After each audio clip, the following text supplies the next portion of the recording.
ओम शांति। आज प्यारे मीठे भगवान की अव्यक्त मीठी मुरली मंथन की डेट है 13 सितंबर 2020।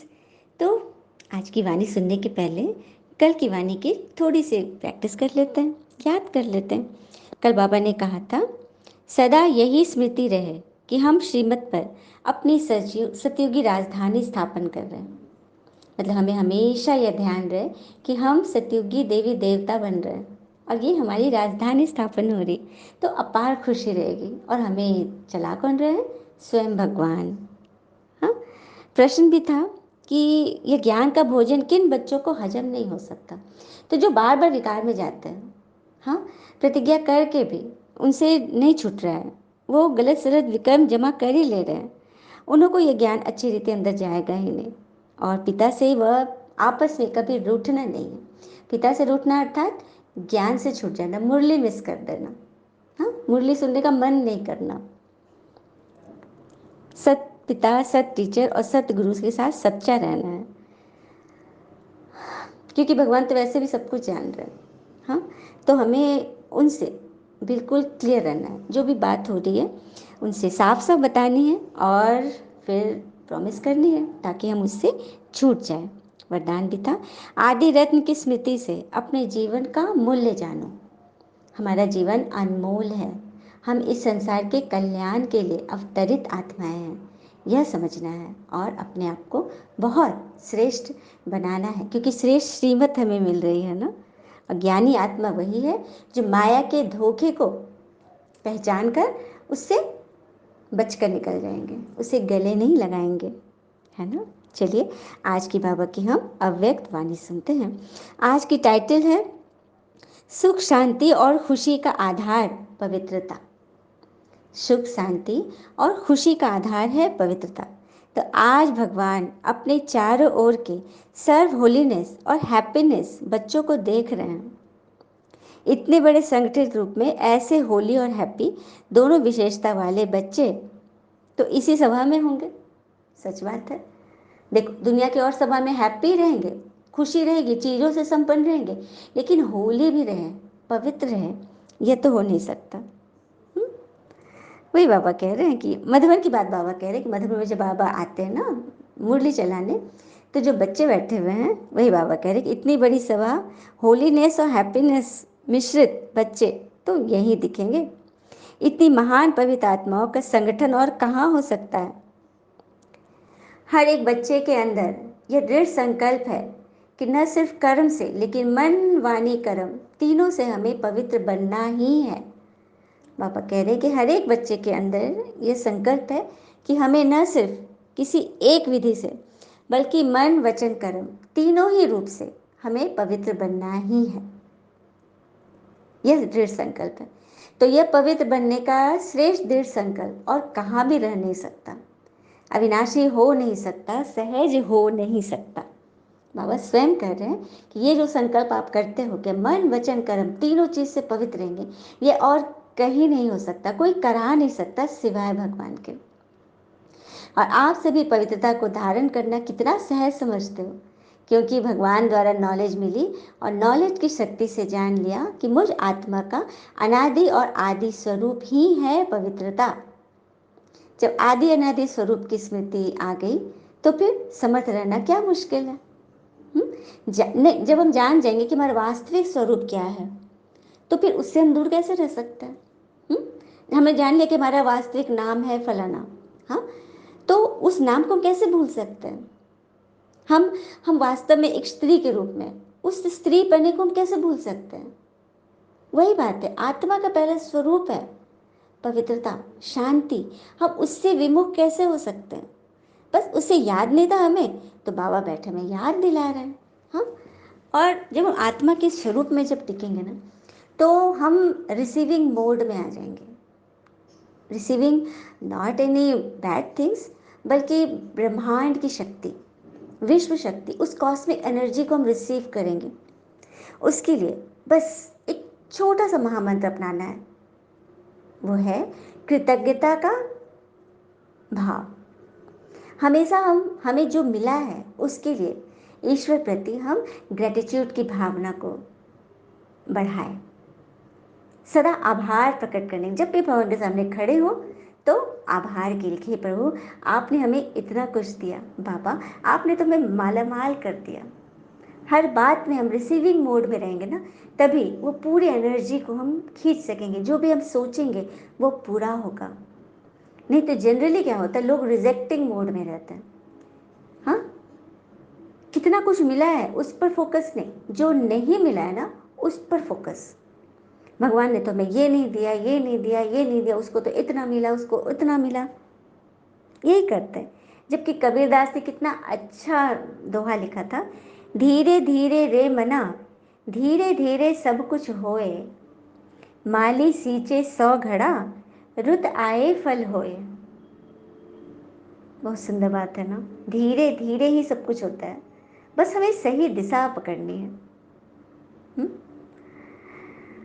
फिर आगे बाबा बोल रहे हैं कि स्वधर्म, स्वदेश, स्व का पिता, स्वस्वरूप, स्वकर्म, सबकी तो नॉलेज तुम्हें मिल गई है। मतलब तुम्हें स्वधर्म पता चल गया, स्वदेश अपना देश पता चला, अपने पिता पता चल गए परमात्मा, आत्मा के पिता, अपना रूप पता चल गया, अपने कर्म पता चल गए। तो नॉलेज की शक्ति से मुश्किल काम भी तो सहज हो गया। जिस बात को आजकल की महान आत्मा कहलाने वाले भी असंभव समझते, अननेचुरल समझते हैं, लेकिन आप पवित्र आत्माओं ने उसे संभव कर दिया। सही बात है, लोग गीता पढ़ते हैं, सुनते हैं, सुनाते हैं, हम बच्चे तो गीता को जी रहे हैं। ये जो 5 विकार है ना, काम क्रोध लोभ मोह अहंकार ईर्ष्या, उन सब पर जीत पा रहे हैं घर बैठे। कितनी बड़ी चमत्कार की बात है ना। तभी तो कहते हैं ना कि यहाँ पर तो जादू हो जाता है, सच में जादू है।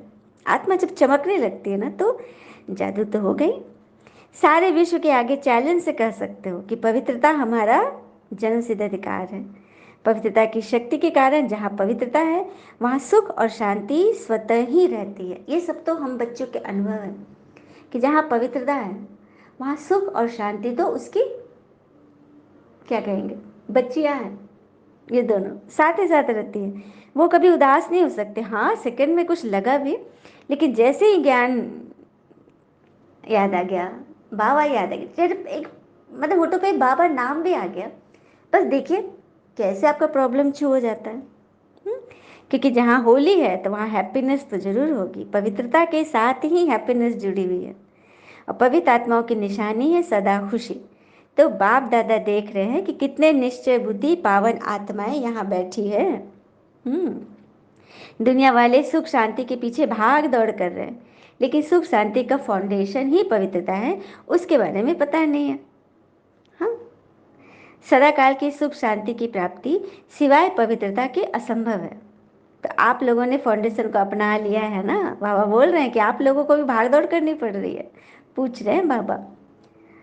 हाँ, जैसे बच्चे माँ के पास स्वतः ही आ जाते हैं ना, कितना भी अलग करो, माँ कितना मारती भी है गुस्से में चिढ़कर, लेकिन फिर भी बच्चा उसी से जोर जोर से चिपकता है, होता है ना। तो वही बात है। हाँ, तो सुख शांति की माता है पवित्रता।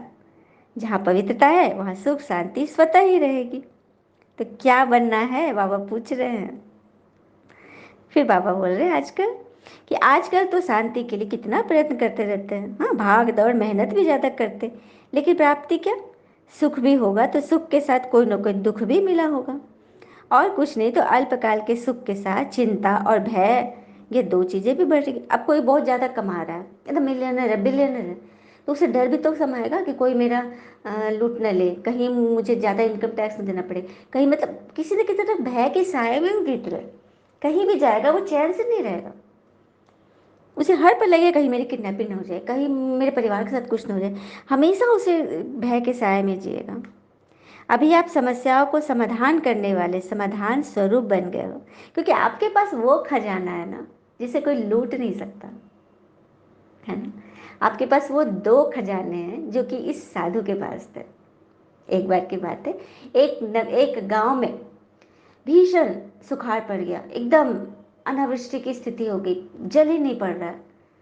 तो एक साधु जी थे, बहुत पहुंचे हुए थे, उन्होंने नृत्य करना शुरू किया, और 1 दिन गया, 2 दिन गया, 3 दिन गया, और चौथे दिन बारिश शुरू होने लगी, और ऐसा नहीं कि एक एकदम रस्म बन गया, जब भी बारिश नहीं होती थी वो साधु जी नृत्य करते थे और बारिश होने लगती थी।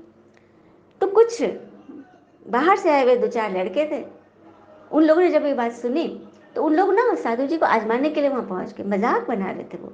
उनसे पूछने लगे कि कैसे आप नाचते हैं तो जल पड़ता है, बारिश होती है? तो बोला कि सो हाँ, सुनते तो है कि होता है, तो ठीक है हम भी नाचेंगे तो नहीं होगा। साधु जी ने बोला ठीक है करो। तो ये लोग डांस करना शुरू किए, पहले तो चारों डांस किए, फिर एक थक गया तो दूसरा तीसरा, ऐसा करते उन लोग भी एक दो दिन डांस किया, लेकिन जल पड़ा ही नहीं, बारिश ही नहीं हुई। फिर साधु जी की बारी आई, उन्होंने भी एक दिन नृत्य किया, दो दिन किया, तीसरे दिन किया, चौथे दिन झमझमा कर बारिश शुरू हो गई। अब तो ये लोग एकदम उनके पांव पड़ गए कि साधु जी हमें ये महामंत्र बताइए कि आपके नृत्य करने से कैसे डांस शुरू माने बारिश हो गई। तो उस साधु जी ने बस दो ही बात बताई। पहला, निश्चय कि मैं नृत्य करूंगा तो बारिश होगी, यह निश्चय, ये विल पावर मन में बैठा करके कोई काम करो। और दूसरा, जब तक बारिश ना हो तब तक मुझे नृत्य करना ही करना है। कैसे नहीं आपकी बात मानी जाएगी, लेकिन जनरली क्या होता है, सबसे पहले तो निश्चय ही नहीं होता है। कोई एग्जाम में बैठ रहा है, कंपटीशन दे रहा है, पहले ही सोच लेगा पता नहीं मेरा होगा कि नहीं, पता नहीं मैं इतना लकी हूँ कि नहीं। अरे पता नहीं कहते कहते तो हम अपना पत्ता पहले ही काट देते हैं, है ना। तो बस ये दो बातें अगर जिंदगी में याद रखे कि जो भी संकल्प करे, जिस काम के लिए बैठे, सोच ले कि यह काम तो हुआ ही पड़ा है, हो गया समझो, और जब तक नहीं हो उसमें लगे रहो। कहते हैं ना थॉमस एडिसन की जो आविष्कार किए थे, 10,000 बार उनका फेल हुआ था। यहाँ तो 1,000 गिनती गिनने बोलो तो थकावट हो जाएगी, और उन्होंने 10,000 बार कैसे फेस किया होगा, फिर भी उनके चेहरे पर शिकन नहीं थी। ये होता है महान आत्माओं की निशानी। तो जब हम सोच लेंगे कि पवित्रता को अपनाना है मन वचन कर्म से, तो उसके लिए दृढ़ संकल्प, और जब भगवान साथ में है तो फिर डर कैसा। समस्याएं आप लोगों से खेलने के लिए खिलौने बनकर आती है, खेल करने के लिए आती है ना, कि डराने के लिए। बाबा पूछ रहे हैं आप समस्याओं सबको खेलते हो, एंजॉय करते हो, या डरते हो? घबराने वाले तो नहीं हो ना। जहाँ सर्व शक्तियों का खजाना जनसिद्ध अधिकार हो गया तो बाकी कमी क्या है, भरपूर हो गए ना। मास्टर सर्व शक्ति के आगे समस्या नहीं आती। हाथी के पाँव के नीचे अगर चींटी आ जाए तो दिखाई देगी क्या, बाबा बोल रहे हैं। हाँ, आप बच्चे हाथी हो, आपके पाँव के नीचे समस्या रूपी चींटी आ गई तो क्या बिगाड़ लेगी आपका? वही बात है, आप जब चींटी बन जाओगे ना, समस्या को पहाड़ समझोगे, हाथी, तब फंस जाओगे। हाँ बाबा, अनेक प्रकार की उलझनों से भटकने से, दुख अशांति की जाल से तो निकल आए हो ना। बाबा बोल रहे ऐसे अपने को भाग्यवान समझते हो कि अनेक प्रकार के जाल जंजाल से बचकर निकल के आ गए। फिर आगे बाबा बोल रहे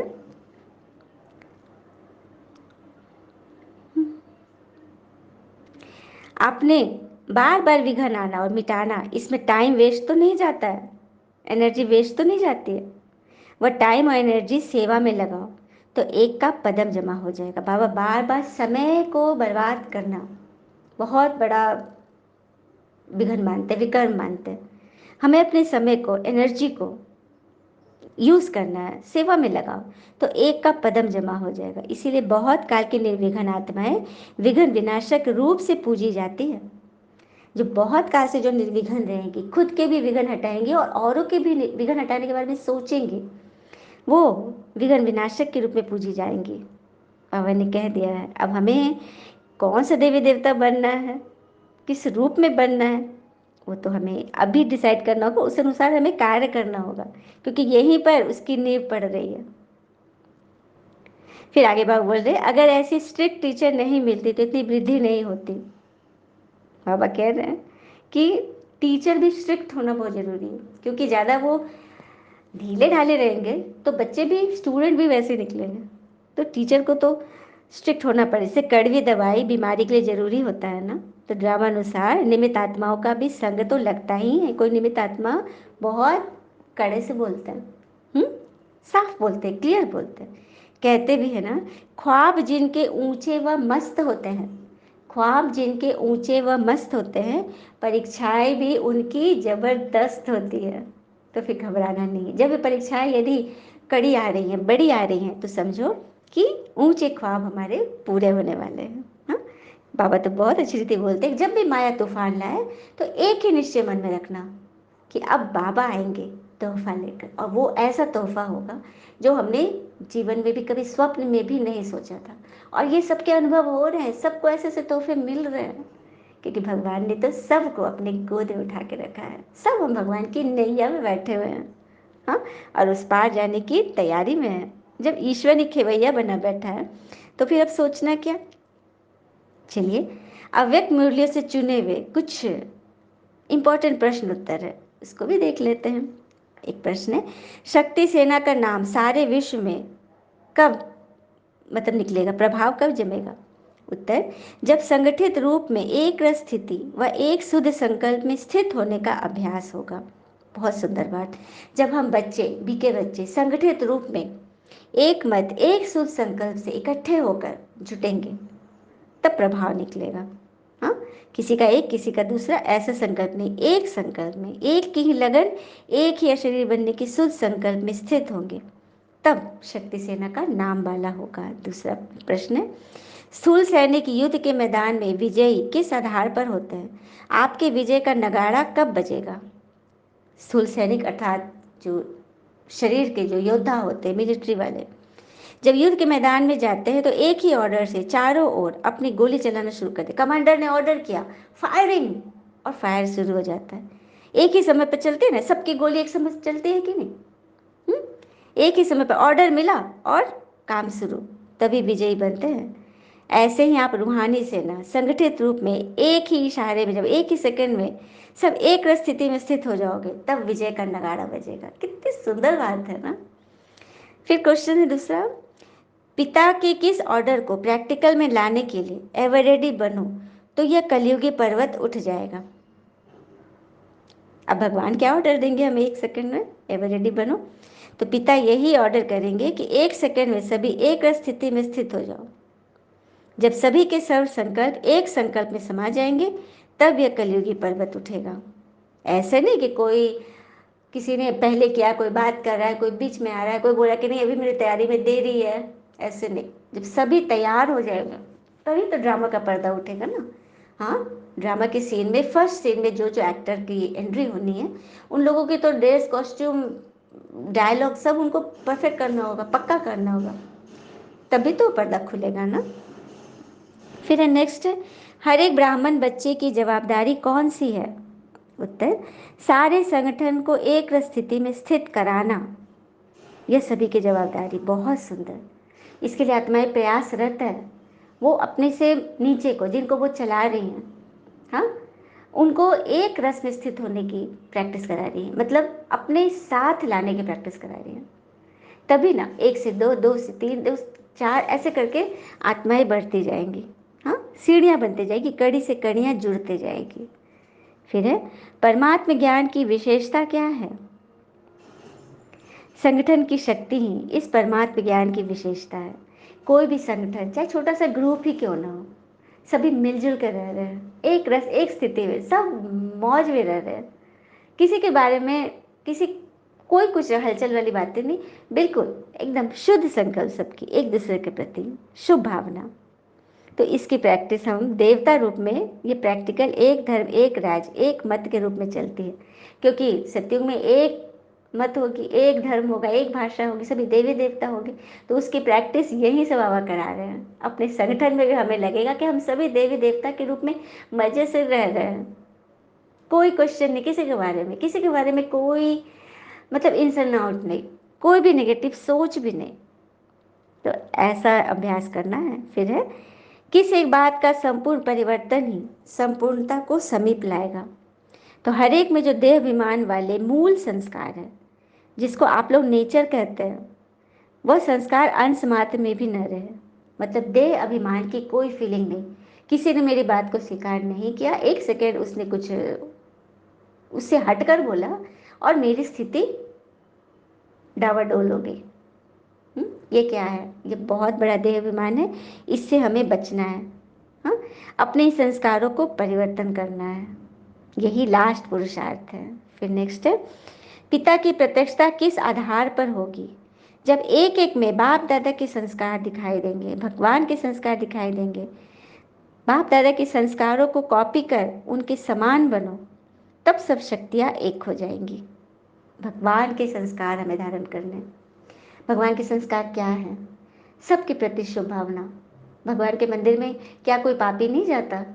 हाँ, सभी जाते हैं, सबकी एंट्री होती है उसमें।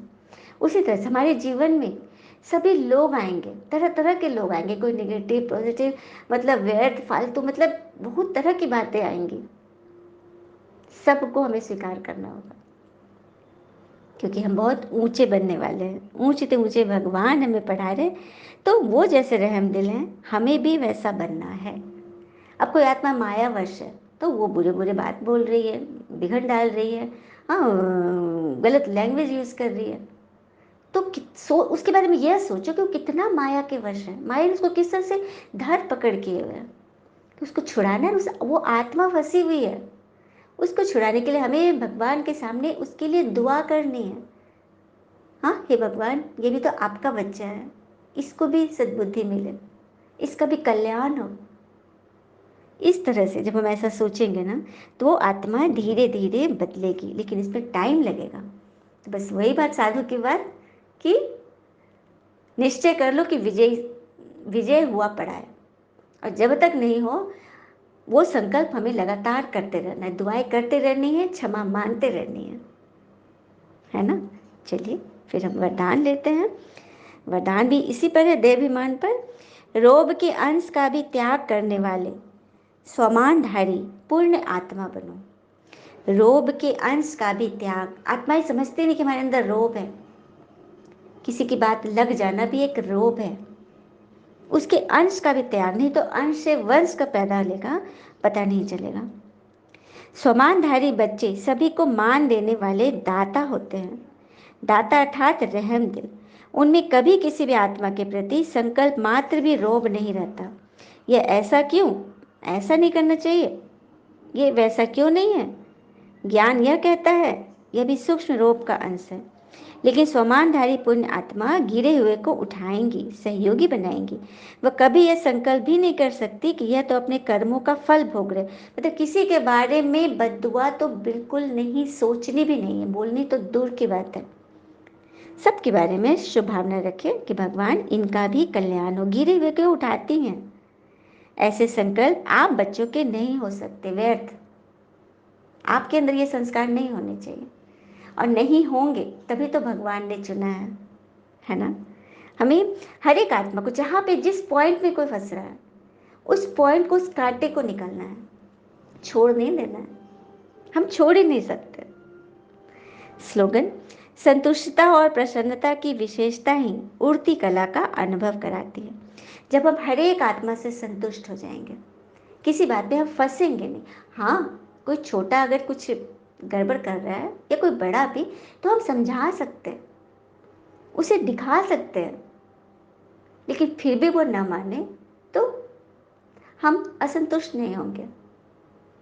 हम हमें हर बात में संतुष्ट रहना है, और प्रसन्नता ही विशेषता, हमारी विशेषता है ब्राह्मण जीवन की, जो हमें उड़ती कला का अनुभव कराएगी। सदा हम हर परिस्थिति में उड़ चलेंगे, फंसेंगे नहीं। नीचे रहेंगे तो फंस जाएंगे, नीचे रहेंगे अर्थात उस बात में पड़े रहेंगे, वो बात हमारे अंदर धर कर जाएगी, हमें बार बार याद आ रही, हमें तकलीफ दे रही है, तो हम फंसेंगे। उड़ जाएंगे ऊपर, है ना, उड़ेंगे और उड़ाएंगे, है ना। अच्छा, ओम शांति। शुक्र मीठे बाबा, वो बाबा के प्यारे प्यारे बच्चे। Thank you Baba, all is well always. ओम शांति।